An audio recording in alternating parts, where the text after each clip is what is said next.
अस्सलाम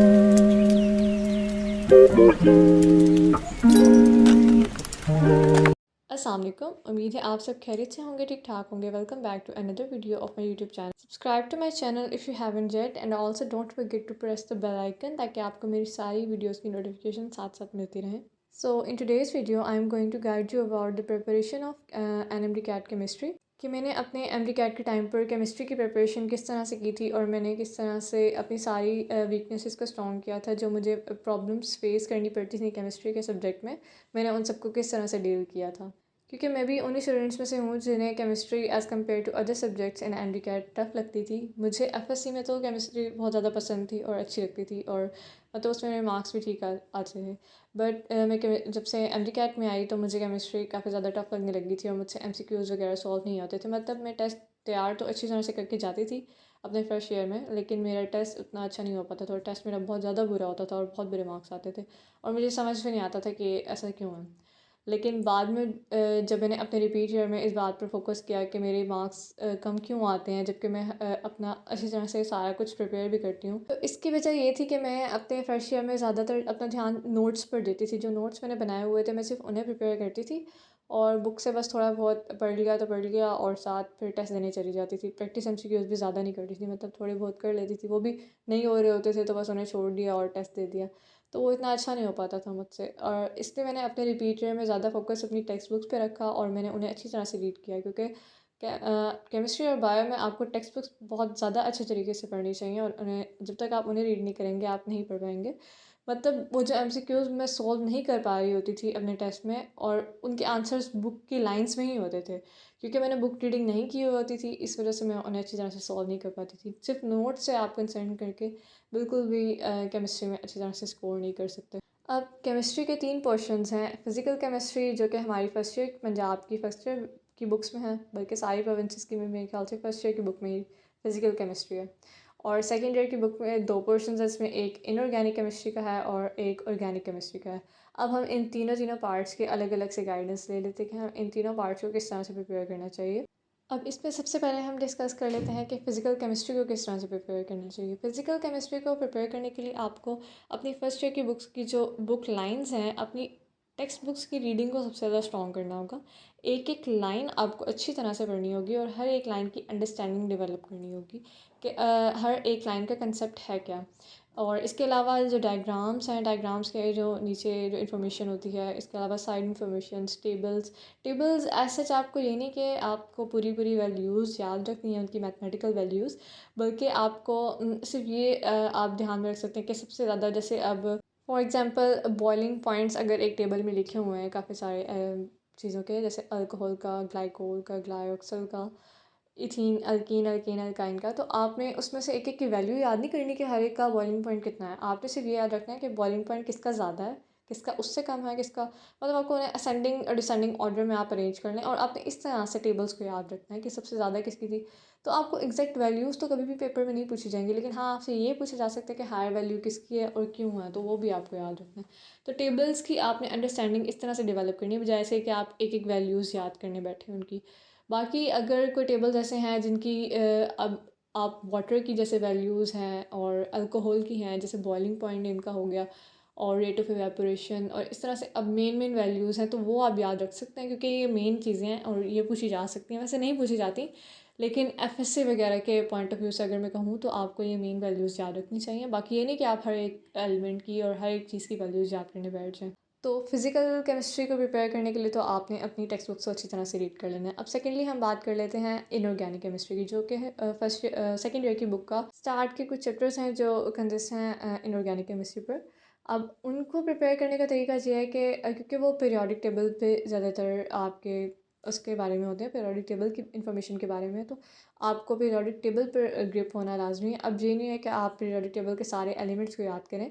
आपने पहले 3 पीरियड्स और पहले 2 ग्रुप्स और ग्रुप 1 एंड ग्रुप 2 और लास्ट जो 3 ग्रुप्स हैं हैलोजेंस का, नोबल गैसेस का और ग्रुप 6 जो है, ग्रुप 6, 7, 8 और ग्रुप 1 एंड 2, और पीरियड्स आपने पहले 3 याद कर लेने हैं। अब इनके आपने एलिमेंट्स की अरेंजमेंट याद कर लेनी है कि एक तो इनमें एलिमेंट्स हैं कौन से और उनकी क्या अरेंजमेंट है, पहले कौन सा आ रहा है, दूसरा कौन सा आ रहा है।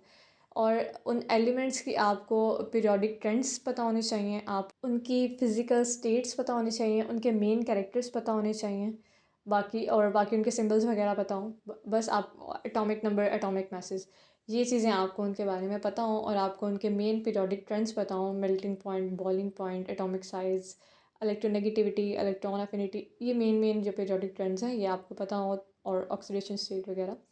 तो आपको वो दोनों चैप्टर्स आपके आराम से हो जाते हैं। इस तरह से आपको अच्छी खासी ग्रिप हो जाती है इनऑर्गेनिक केमिस्ट्री पर भी, अगर आप पीरियोडिक टेबल पर ग्रिप कर लेते हैं तो। तो इस तरह, और साथ साथ आपने प्रैक्टिस एमसीक्यूज ज़्यादा करते जाने हैं। मतलब अगर आप एक चैप्टर प्रिपेयर करते हैं, जैसे अल्कली मेटल्स आप एक दिन में प्रिपेयर करें, तो आप उससे रिलेटेड जितने मैक्सिमम एमसीक्यूज आप प्रैक्टिस कर सकते हैं आप करें। फिर अगले दिन आप अल्कलाइन अर्थ मेटल्स को प्रिपेयर करते हैं, तो उसके आप जितने प्रैक्टिस एमसीक्यूज़ कर सकते हैं करें, कि किस किस तरह से एमसीक्यूज़ वहाँ से आ सकते हैं, और आपकी अगर कोई मिस्टेक्स हो रही हैं तो आप उन पर फोकस कर सकते हैं। अब इसके बाद हम डिस्कस करते हैं कि ऑर्गेनिक केमिस्ट्री को किस तरह से प्रिपेयर किया जाए। जैसे कि हमें पता है कि हम एमडी कैट के मतलब केमिस्ट्री के पार्ट का सबसे ज़्यादा पोर्शन ऑर्गेनिक केमिस्ट्री पर कंसिस्ट होता है, और सबसे ज़्यादा क्वेश्चन इसी पार्ट से आते हैं, तो हमें इस पर बहुत ज़्यादा ग्रिप होनी चाहिए। अब इस पे हम ग्रुप कैसे कर सकते हैं, काफ़ी ज़्यादा स्टूडेंट्स ये पूछते हैं कि रिएक्शंस किस तरह से याद किए जाएँ। और अब एक रिएक्शन को याद करने का ये मतलब नहीं है कि ये चीज़ इससे रिएक्ट कर रही है और आपको बस रिएक्शन की स्टेटमेंट याद कर लेनी है, नहीं। आपको उस रिएक्शन का बैकग्राउंड पता होना चाहिए, उस रिएक्शन का नेम क्या है, उसमें रिएक्टेंट्स क्या हैं, प्रोडक्ट्स क्या बन रहे हैं, किस कंडीशंस में बन रहे हैं, अगर कंडीशंस चेंज हो रही हैं तो क्या बन रहा है। ये मेन चीज़ें हैं जो आपने याद कर लेनी है। अब वो आप एक रिएक्शन लेने, for example dehydration of alcohols. अब आपने ऊपर हेडिंग दे ली, और उसके बाद आपने उसके रिएक्टेंट्स लिखे एक हेडिंग बनाकर, या आप अपने लिए एक सेल्फ नोट्स बना सकते हैं, जिससे आप बाद में भी ऑर्गेनिक केमिस्ट्री की प्रिपरेशन के लिए हेल्प ले सकते हैं।